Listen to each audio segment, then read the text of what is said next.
Hello guys, and hello Benjamin over in Bosnia. Benjamin was a lovely chap I spoke to in Bosnia. Had a coffee with him after doing a little tour.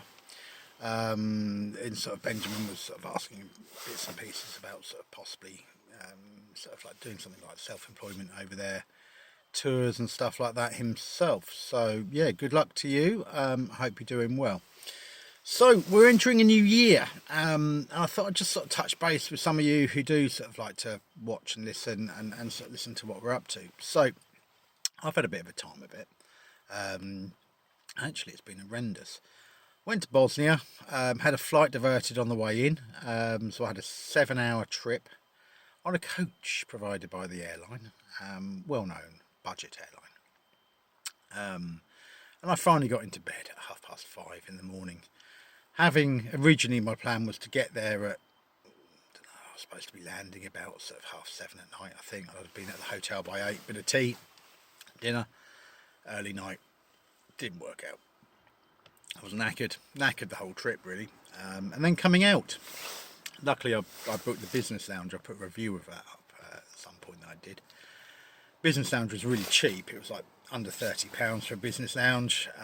Well worth it for the food and drink. And I think, what did we have? We had a 5.5 hour wait in the airport because there was fog, and this budget airline hasn't trained its pilots to fly in fog. So we were then given a hotel, courtesy of the airline, but because it took so long, really didn't get into bed till sort of probably 1:30 in the morning. Quick breakfast. It was another 2 hour trip across Bosnia to Tuzla, where they sent a rescue flight.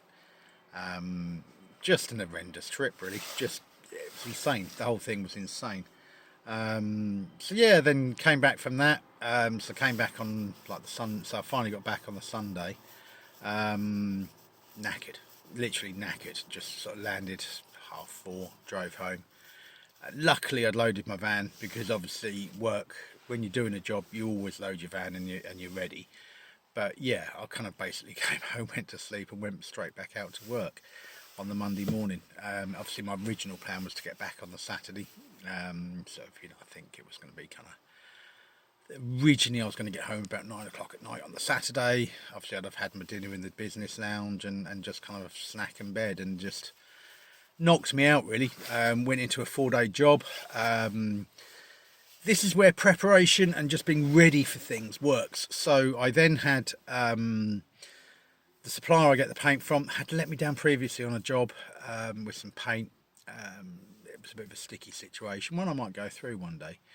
Not yet though, it's still sort of a bit current. So yeah, basically they hadn't mixed up the paint right. Because I was knackered, I hadn't opened up both tins. Big mistake. So I opened up one tin, put it on. Client said, "Oh yeah, it's fine," and it wasn't. I opened up the next tin to put the next coat on. It was completely different colour. So from a job that was supposed to be, it was going to be a fairly easy run up to Christmas for me, and it wasn't. It turned into a nightmare. Got the job done on time for the client. I was absolutely exhausted. I basically had to do 3 coats in a day on an entire room, and then obviously pushing it to get the woodwork done. So kind of really my intention was to sort of be finished by about 2 o'clock on the Thursday, and sort of by 6 I was finally done on the Thursday, plus I'd had late nights, and on top of that, trip of diverted flights and coach trips and goodness knows what else. Friday comes, get a phone call from my wife. Her car's been smashed into by another vehicle reversing out their drive, wrote her car off. So I'm actually chatting to you from a courtesy car from the insurance company. Not particularly great. It's a bit small, but yeah, and I can't smoke in it. Sorry, Benjamin, you're not going to see me smoking today. But I'll do another one.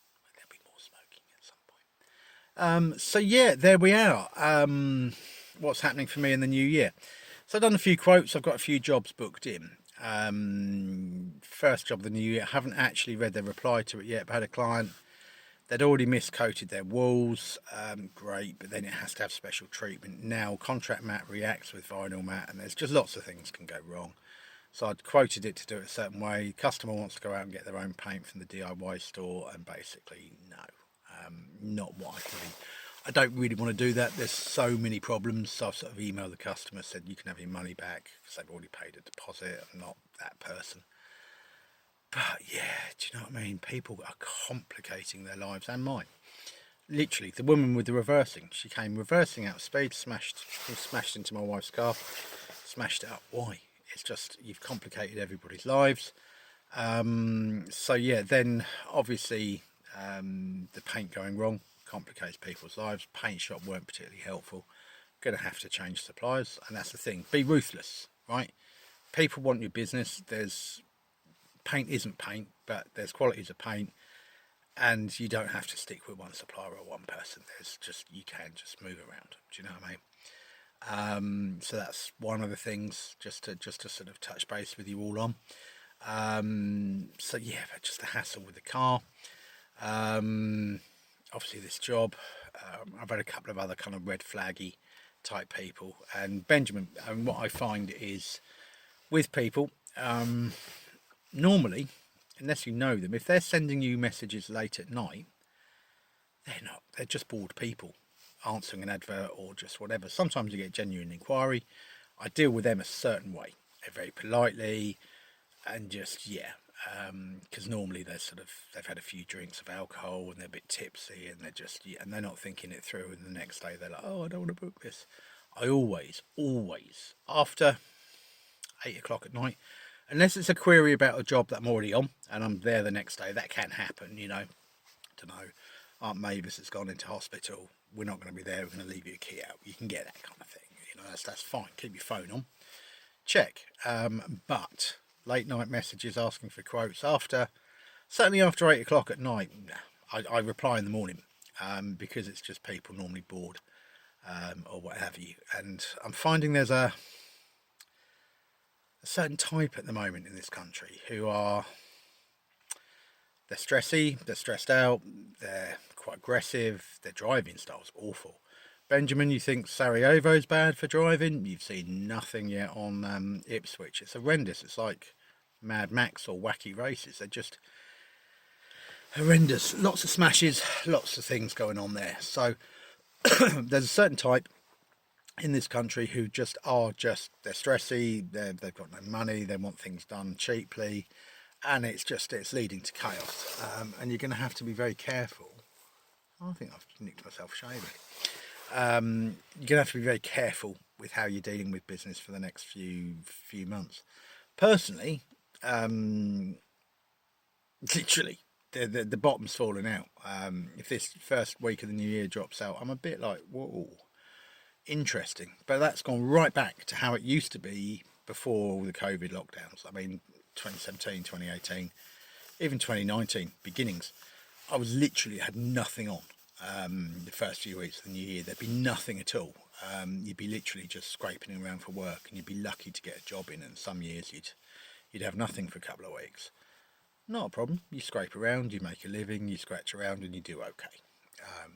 Which comes to this, and I think, Benjamin, we spoke about this when we had a chat and stuff, and just about when you're starting something up, you need to know what you actually need to make, what your bottom line is. So I did my Ready Reckoner yesterday. So what I've done, sat down and just literally what I've done, I wrote down all my everyday expenses to pay my bills, everything. Tax on top of that, kind of even my cigarette money, right? And so then a little allowance, so like my vehicle allowance, you allow about 20 quid a week for fuel and stuff like that as a basic, right? Basic here. Then on top of that, I always reckon what you spend on fuel, you need to spend on car maintenance and repairs. So that's another 20, just as a basic. Your MOT and bits and that are in with that as well, servicing. So worked all of that out, did everything. So I now know what I need to get minimum per week, just to get by. On top of that, I've put 10% for what I call debt pay down. So obviously included in my reckoner is my van repayments at the moment, a couple of other repayments. But then on top of that, 10% for what I call debt pay down. So that's like credit card bills and just stuff like that. And then on top of that, I put another 10%, which is for savings, for little trips away to Bosnia or wherever, and just bits and pieces. You want to try and get that little bit of money aside. So I've done all of that, so I now know the minimum I need to make a week. And you think, actually, that's quite surprising. That's quite high, just to live. Do you know what I mean? And that's not to do anything else. That's just to live. So yeah, sort of make sure. I think your first step now, at this point in time, is just make sure it's just to live. Next thing, obviously, advertising costs and stuff like that. I do predict that next year is going to be quite tough for all of us. I think you're going to see prices coming down and stuff. But I think the first stage for everybody at this point in time is to know precisely what you need to make a week. And there's lots of people out there with small businesses and who are self-employed who don't know what they need to make a week. And I think you need to do that. And then obviously if you can make maybe sort of adjustments and sort of cut costs if you need to, but I'm talking just for a basic comfortable lifestyle, and it's actually surprisingly quite high still. Yeah, and obviously from there you need to then go out and get that. So if, like Benjamin, if you're thinking about doing your tours and some tailor-made tours and creating a website and kind of advertising, I mean, mate, you could go on Facebook, advertise your tours and sort of look for people who are coming over. I'm coming to Bosnia, or I'm coming to Sarajevo. Any ideas? You can go on Facebook and say, hi, my name's Benjamin. I've got a website. We could put reviews on there for you, couldn't we? You know, I can do tailor-made tours. I can pick you up from the airport and just get in the hustle, man. And that's what it's about. And I can see that happening here as well next year. It's getting the hustle. So Benjamin, for instance, I contacted you, didn't I, about a lift to Tuzla. In the end, the airline set up a coach, but I knew you were there in the background if I needed you to come and rescue me and some others I've met. And kind of, yeah, so kind of get on the hustle, get on your social media, join the Sarajevo groups, and for the others of you, just join community groups, look and see what people are asking for and needing, see if you can do something. I sometimes see posts saying, can someone install a washing machine? And what they mean is they just want someone to do all the pipe, you know, like tighten up the pipes and plug it in and do all of that. That's, for you, that could be an easy £30. Benjamin, for you, an airport run, right? So you go to the airport right now, you're getting, people want 30 marks, €15, which is about £12.50, to drive from the airport to anywhere. That's even just a local hotel, like Hotel Hills, or certainly into town. Mate, you could undercut that, easy money for you. Someone might want to lift to Fasoko to see the pyramids for the day. They just want dropping off and picking up at the end of the day. Mate, you could do that easily and move it around with other stuff and with that hustle money and what you do with your hustle money. Some of you are just desperate for money. You need it to feed your family, children, whatever. If not, your hustle money you put into a little separate pot and you use that to then build more. And you can build a you use it to pay for a website, you can use it to save for a van, or even just a little holiday for yourself, you know. But these little jobs, these little things can all build up. Plus, like I say, an airport run, right? Or that little washing machine. You get to know someone, you get chatting, you have a cup of tea with them. Oh yeah, I can do painting as well, and this is me, this is my car, this is my site. It's an introduction, it's a foot in the door. And sometimes that's what it's about. Here, I think it's going to get tougher. I think you've got a lot of very negative people and people who have just got themselves into a very odd mindset right now, which hopefully will change. If it doesn't, it doesn't. But there you go. Anyway, so that's my first kind of chat, really, sort of trying to cover a couple of things, which is just get on the hustle, keep looking for work, keep looking to diversify, but not too much. Yeah, you could go out and fix someone's washing machine. Yeah, you could go out and do a small maintenance job for someone. They're always on there. They're on the Nextdoor app, they're on Facebook, and you can just contact them and say, hi, I'm Luke, hi, I'm Benjamin, whatever. You know, and you can just do those things, and you can actually do it, and you've just got to be in the right place at the right time. You sit at home and you mope about and you sit, and if you just sit like some do just on social media all day flicking, you're not getting anywhere. You've got to be proactive and get out there. Leafleting for me is one I think that does work sometimes, and again worth doing. And just chatting to people, you know, hi there, how you doing? You know, just be upbeat. Don't get yourself down. Hard.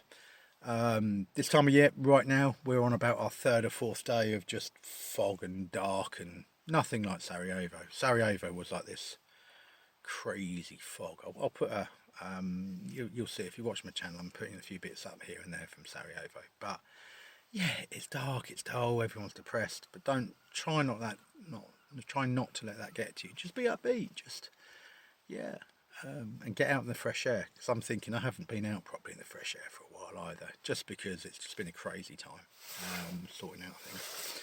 Anyway, we're at 15 minutes. I think that's probably enough. Not many people watch all these videos, but you know, it does help some people. But first step right now during this dead time is do your ready reckoner.